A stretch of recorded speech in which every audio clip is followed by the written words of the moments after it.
Hello friends, कैसे हो आप सब। Welcome to my channel. तो फ्रेंड्स, आज हम करेंगे chapter business services. Business studies में +1 क्लास का चैप्टर है बिजनेस सर्विसेज। एनसीईआरटी में इसका चैप्टर नंबर 4 है। ठीक है, अब हम बिजनेस सर्विसेज के बारे में पढ़ने जा रहे हैं। तो बिजनेस सर्विसेज के बारे में जानने से पहले हमें सबसे पहले कुछ बेसिक टर्म्स जो हैं उनके बारे में पूरी क्लैरिटी होनी चाहिए। ठीक है ना। तो सबसे पहले हम करेंगे कि बिजनेस है क्या। अब बिजनेस सर्विसेज है, पहले चैप्टर का ही मीनिंग है। चैप्टर का नेम ही जो है वो खुद ही एक टर्म है, राइट। तो यहाँ पर बिजनेस है क्या, बिजनेस स्टडीज बिजनेस सर्विसेज के बारे में पढ़ने जा रहे हैं। तो बिजनेस खुद क्या है। Business is actually the sale and purchase of goods, यानी कि गुड्स की सेल करना या परचेज करना, पहले गुड्स को खरीदना फिर उनको आगे बेचना, तो वो क्या है, बिजनेस। यानी कि किसी भी चीज़ की परचेज करना और उसके बाद उसकी सेल करना, दैट इज द बिजनेस। तो किसी भी चीज़ की अगर हम सेल करते हैं, परचेज करते हैं, बार बार उसी चीज़ को परचेज करी जा रही हैं, हर रोज़ उसी चीज़ को सेल करी जा रही है, तो दैट बिकम्स माई बिजनेस। अगर मेरे पास ये पेन है, ठीक है ना, तो ये पेन आपने मेरे से ख़रीदा, ठीक है, फिर उसके बाद थोड़े टाइम बाद कोई और मेरे से लेने आया, थोड़े टाइम बाद कोई और, तो कल परसों चौथ या फिर रोज़ रोज़ मैं इसी पेन को बेचती हूँ, तो in that case this pen, sale of this pen becomes my business. ठीक है ना। तो इसी तरह दिस बिकम्स द बिजनेस, कि जिस चीज़ को, जिस एक्टिविटी को हम रोज़ रोज़ सेल या परचेज करते हैं, दैट बिकम्स आर बिजनेस। ठीक है। So what is business, that is the sale and purchase of the goods. पर यहाँ पर क्वेश्चन आता है कि गुड्स क्या है। क्वेश्चन क्या आता है कि गुड्स जो हैं ये क्या है। देखिए, गुड जो है ये फिजिकल ऑब्जेक्ट है। It is a physical object,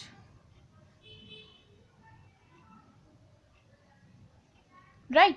तो जैसे कि ये एक फिजिकल ऑब्जेक्ट है, capable of being delivered to a purchaser and involves the ownership from seller to consumer.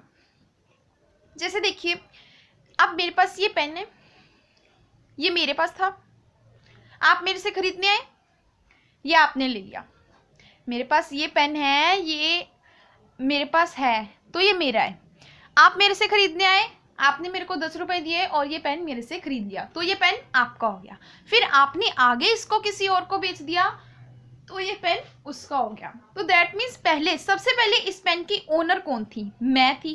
फिर आपने मुझसे पेन लिया, तो you become the owner of this pen. फिर आपने किसी और को पेन दे दिया, यानी कि किसी और ने आपसे पेन खरीद लिया, तो that person becomes the owner. ठीक है ना। जैसे अब इसी तरह हम एक और एग्जांपल लेते हैं, जैसे ये बुक है, राइट। ये बुक की ओनर यहाँ पर सरला है, ठीक है ना। फिर उसके बाद इसने सेल कर दी ये बुक, किसको, राम को। तो यहाँ पर आगे राम ने आगे सेल कर दी इस बुक को श्याम को, ठीक है ना। तो यहाँ पर क्या हो रहा है, ये बुक क्या है, बुक यहाँ पर एक गुड है, यहाँ पर हम इसे टच कर सकते हैं, इसे हम देख सकते हैं, तो यहाँ पर ये एक गुड है। This good is not very good वाला गुड नहीं है, ये गुड दूसरा गुड है, जो कि एक फिजिकल ऑब्जेक्ट है, जिसे हम सेल करते हैं, जिसे हम परचेज करते हैं, या जिसकी हम सेल करते हैं। ठीक है। तो यहाँ पर सबसे पहले इस बुक की ओनर कौन थी, सरला। फिर जब सरला ने इस बुक को राम को बेच दिया, तो Ram becomes the owner. And afterwards when Ram sells this book, Ram ने इस बुक को सेल कर दिया श्याम को, तो Shyam becomes the owner, sorry, owner. ठीक है ना। तो सबसे पहले सरला ओनर थी, फिर सरला ने जब बेची बुक तो राम ओनर बन गया, फिर जब राम ने बुक को बेचा तो श्याम बिकम्स द ओनर। तो ये क्या हो रहा है, ट्रांसफर ऑफ ओनरशिप। ये सब क्या है, ट्रांसफर ऑफ ओनरशिप, यानी कि ओनरशिप की ट्रांसफर हो रही है। सबसे पहले इस बुक की मालिक सरला थी, उसके बाद जब सरला ने आगे बेची राम को तो राम बन गया उस बुक का मालिक, राम ने श्याम को बेची तो श्याम उस बुक का मालिक बन गया। सो इस तरह ओनर मीनिंग मालिक, तो ये जो है ओनरशिप ये ट्रांसफर हो रही है from Sarla to Ram, Ram to Shyam, और इसी तरह and so on, right. So ownership transfer होती है in case of goods, in case of goods.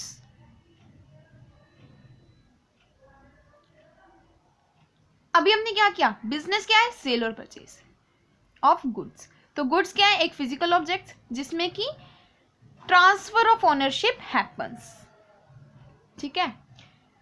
अब सर्विसेज ऐसी होती हैं, हर बिजनेस जो है, हर बिजनेस एंटरप्राइजेस को अपने कस्टमर्स को सेटिस्फाई करने के लिए सर्विसेज देनी पड़ती हैं। ठीक है ना। कोई भी सर्विस हो सकती है, that services can be in any form which the business organisation provides to its customers. ठीक है।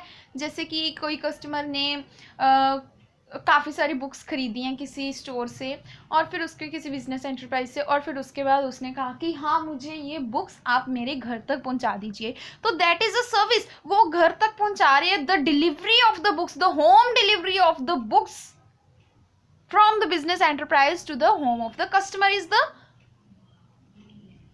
सर्विस। तो यहाँ पर सर्विसेज क्या होती हैं, तो अब हम सर्विसेज के बारे में बात करें तो सर्विसेज क्या है। अब हम सर्विसेज के बारे में बात कर रहे हैं, तो सर्विसेज क्या है, सर्विसेज एक्चुअल में इनटेंजिबल एक्टिविटीज होती हैं, आर इनटेंजिबल एक्टिविटीज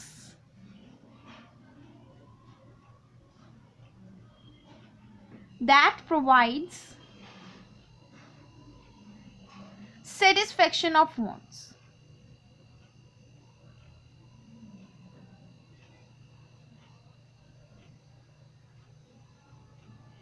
ठीक है। तो यहाँ पर जो सर्विसेज हैं ये एक ऐसी इंटेंजिबल एक्टिविटीज हैं जो कि हमें हमारी वॉन्ट्स को, हमारी इच्छाओं को सेटिस्फाई करती हैं। तो वॉन्ट्स हमारे लिए क्या है, हमारी इच्छाएं। अब यहाँ पर कस्टमर की ये इच्छा थी कि वो बुक्स उसके घर तक पहुँच जाए और उसको उठाकर लेकर ना जानी पड़े, तो that is the service of that enterprise. वो उस सर्विस जो है वो एंटरप्राइज की सर्विस है। जैसे अब ये बुक स्टोर है, Ram enters and buy some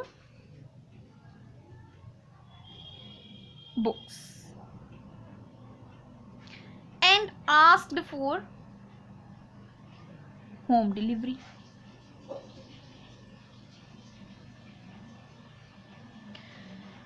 Ram book store में एंटर किया, उसने बुक्स खरीदी और कहा कि मुझे ये बुक्स घर तक पहुंचा दीजिए। तो यहाँ पर घर तक पहुंचाना या होम डिलीवरी क्या है, यहाँ पर एक काइंड की सर्विस है। ठीक है। So services are intangible activities. Intangible meaning that can not be touched.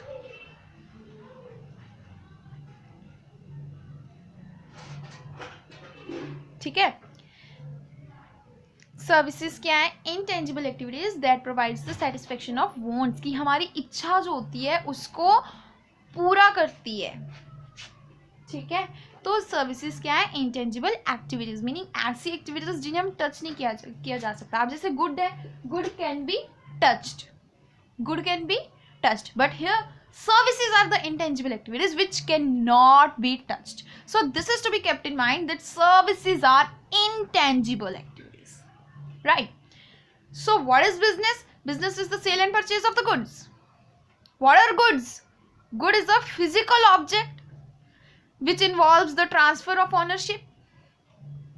Then what are services? Services एक intangible activities होती हैं which provide the satisfaction of the wants. Or yes, they are not linked with sale and purchase of a product. कि किसी भी service को हम cell या purchase नहीं कर सकते क्योंकि ये प्रोडक्ट ही नहीं है. Services are not product, services are the activities. ये एक्टिविटी है. सर्विसेज जो है ये एक्टिविटीज हैं. They are not a product to sell. So I hope कि अब आप लोगों को अंडरस्टैंड हो गया होगा that what is business, what are services and what are goods. Next comes nature of services. What comes? Nature of services. अब हम services के बारे में पढ़ रहे हैं तो services के nature के बारे में अब हम जानेंगे कि services के features क्या हैं. You can say what are its feature or what are its features or characteristics of services. Right? सबसे पहला है intangible. Intangibility. इंटेंजिबल का मीनिंग मैं आपको जैसे कि पहले भी बता चुकी हूँ कि intangible means that can not be touched, right. So here also intangible means the same. Intangible means the can not be touched.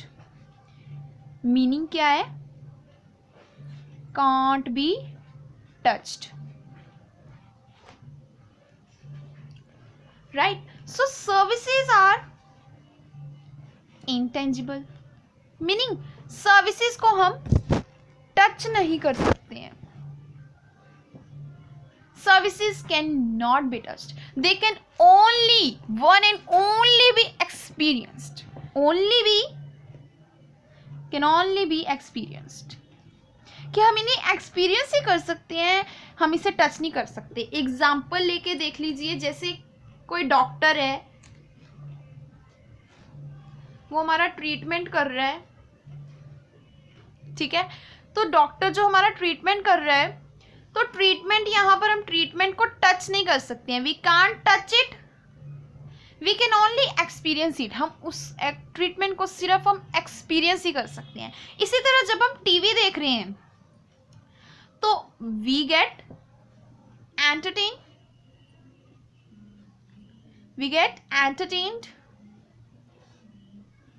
तो यहाँ पर एंटरटेनमेंट जो है इसे हम टच नहीं कर सकते हैं, इसे हम टेस्ट नहीं कर सकते हैं. क्या इसे हम टच कर सकते हैं? नहीं. टेस्ट कर सकते हैं? नहीं. We can only experience it, right. So services के इंटेंजिबिलिटी का मतलब है कि सर्विसेज cannot be touched, they can only be experienced. Only these 2 points.